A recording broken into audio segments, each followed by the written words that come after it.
បកបាយភ្នែកឲ្យអត់ឈឺទេដោយសារតែបច្ចេកវិទ្យាបច្ចុប្បន្នក្នុងការព្យាបាលជំងឺភ្នែកឡើងបាយនិង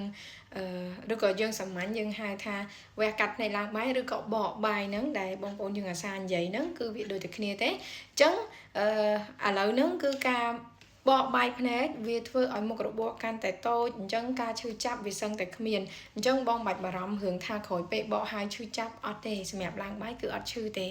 សឹងតែអត់ដឹងថាឈឺតែម្ដងចាសម្រាប់ការពាក់វ៉ែនតាក្រោយការបកបាយហើយគឺមិនតម្រូវឲ្យពាក់រហូតទេបងការពាក់វ៉ែនតាក្រោយពីការបកបាយគឺគេ